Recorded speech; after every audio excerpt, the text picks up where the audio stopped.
Hi friends, welcome back to my channel Gopi Telugu vlogs. Friends, మనం ఇప్పుడైతే విజయవాడలో అతిపెద్ద 72 అడుగుల విగ్రహాన్ని అయితే చూడటానికి వెళ్తున్నాం. ఇక్కడైతే మీరు బోర్డులో అయితే చూస్తున్నారు కదా, 72 అడుగులు వినాయకుడి విగ్రహం. అక్కడికే మనం అయితే వెళ్తున్నాం. మన ఛానల్ ఎవరైనా ఫస్ట్ టైం చూస్తున్నట్లయితే ప్లీజ్ సబ్స్క్రైబ్ అయితే చేసుకొని బెల్ ఐకాన్ అయితే ఆన్లో పెట్టుకోండి. మనం ఎప్పుడు వీడియో చేసినా మీ ఫోన్కి అయితే నోటిఫికేషన్ అయితే వస్తుంది. ప్రజెంట్ మనం కృష్ణానది వారధి మీద అయితే ఉన్నాం. మేమైతే 4 గంటలకు మంగళగిరి నుంచి అయితే బయలుదేరాం. ఈ వీడియో మీరు ఫుల్గా చూస్తే మీరు ఆ లొకేషన్కి అయితే అడ్రస్ ఈజీగా అయితే అర్థమవుతుంది. మీరైతే కృష్ణానదిలో వాటర్ అయితే చూడొచ్చు. ఫ్లోటింగ్ అయితే కనుక చాలా వరకు తగ్గింది అని చెప్పుకోవాలి. అలానే అటువైపు కూడా వెళ్ళి అక్కడ ఎలా ఉంది ఏంటన్నది అయితే చూద్దాం. ప్రజెంట్ అయితే మన ప్రకాశం బ్యారేజ్ అయితే పనులు అయితే జరుగుతున్నాయి కాబట్టి మనం ఇప్పుడు ఈ వారధి మీద అయితే కృష్ణానది వారధి మీద అయితే వెళ్తున్నాం.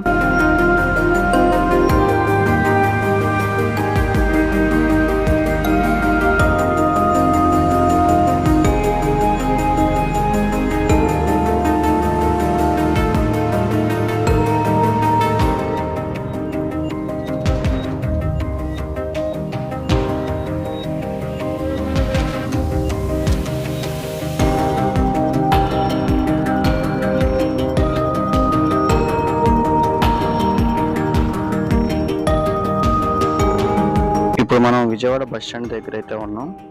బస్ స్టాండ్ దగ్గర నుంచి కొంచెం ముందుకైతే వెళ్ళిపోయి మనం కనకదుర్గమ్మ ఫ్లైఓవర్ మీదుగా అయితే వెళ్ళాలి. ఇక్కడ మొన్న న్యూస్లో వర్షాలకైతే కనుక న్యూస్లో చూసే ఉంటారు కదా, మొత్తం బస్సులు కూడా నిండిపోయి మునిగిపోయినాయి లారీలన్నీ. అదే ప్లేస్ ఇది, మీరైతే చూసుకోవచ్చు. ఇదే ప్లేస్లో మన వరదలకైతే మొత్తం అయితే మునిగిపోయినాయి. ఇప్పుడైతే చూసారా, మొత్తం ఒక వాటర్ అయితే ఏమీ లేకుండా అయితే ఉంది.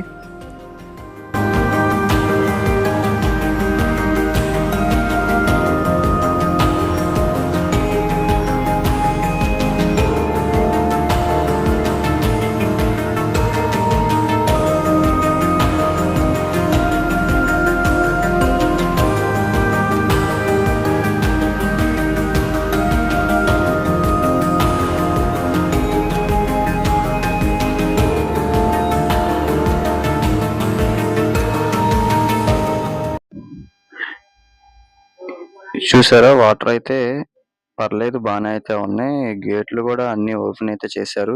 అలానే ప్రజెంట్ ఇప్పుడు ఇక్కడ 2 గేట్లు అయితే రిపేర్ అయితే ఉండటం వల్ల అక్కడ ప్రకాశం బ్యారేజ్ అయితే ఆపేశారు. మొత్తం కింద రోడ్డు అయితే చూసారు కదా, అది వెళ్ళడానికి అయితే ఎంట్రన్సే లేదు. మొత్తం పోలీసులు సెక్యూరిటీతో అయితే అక్కడ ఉంది. అక్కడ పనులు కూడా అయితే చాలా ఫాస్ట్గా అయితే చేస్తున్నారు. డే అండ్ నైట్ అయితే చేస్తున్నారు. చూడండి, డే అండ్ నైట్ అయితే పనులు అయితే చాలా వేగంగా అయితే చేస్తున్నారు. మరి ఎన్ని రోజులకైతే ఈ ప్రకాశం బ్యారేజ్ ఓపెన్ అయితే చేస్తారో తెలియదు.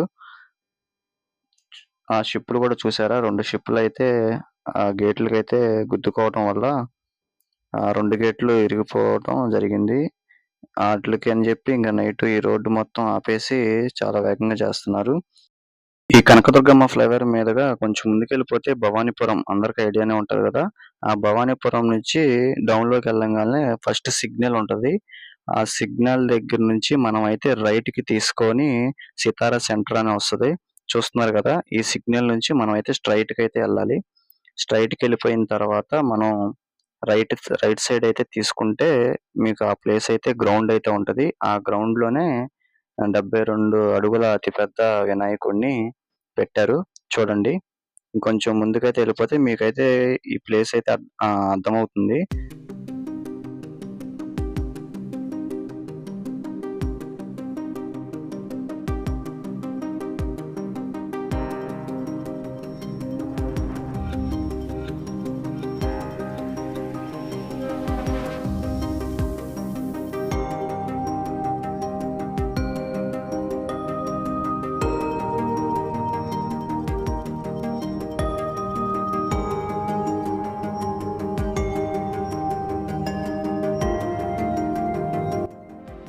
ఇక్కడైతే చూసారుగా, డెకరేషన్ అయితే చేసి ఇక్కడ ఇదేనమాట. ఇక్కడ గ్రౌండ్ లో కూడా కనపడుతుంది.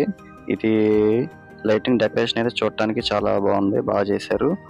ఇటు నుంచి మనం రైట్ అయితే తీసుకుంటే డైరెక్ట్ మనం అక్కడికైతే వినాయకుడి దగ్గరికి అయితే వెళ్ళొచ్చు. ఇక్కడ పార్కింగ్ అయితే సైడ్ అయితే పార్కింగ్ చేసేసుకొని ఇంకా లోనకైతే వెళ్ళొచ్చు. కానీ పగల కన్నా నైట్ వెళ్తే ఇంకా లైటింగ్స్ అయితే చాలా బాగుంది. మేము వెళ్ళినప్పుడు అయితే ఇంకా అప్పుడు లైటింగ్ అయితే వేయలేదు. చూడండి సైడ్ పక్కన బండి పార్క్ చేసి ఇంకా లోనకైతే వెళ్ళటమే. కానీ ఈ వర్షం రావటం వల్ల ఇదంతా మునిగిపోయింది. అసలు పెడతారా లేదా అయితే అనుకున్నారు. కానీ ఈ కమిటీ మెంబర్స్ అయితే భలే ఐడియాతో బాగా చేశారు చూడండి. కానీ రంగులు కూడా ఇంకా ఫినిషింగ్ రంగులు అయితే ఇంకా వేయలేదని చెప్పి అంటున్నారు. కానీ చూడటానికైతే విగ్రహం చాలా అయితే బాగుంది. ఎవరైనా వెళ్ళాలనుకుంటే కనుక మార్నింగ్ కన్నా నైట్ అయితే వెళ్ళండి. లైటింగ్స్తో ఇంకా చాలా బాగుంటుంది చూడటానికి. ఇంకా ఈ వీడియో అయితే చూసేయండి. వీడియో ఎలా ఉందో మీకు నచ్చినట్లయితే కామెంట్ అయితే చేయండి.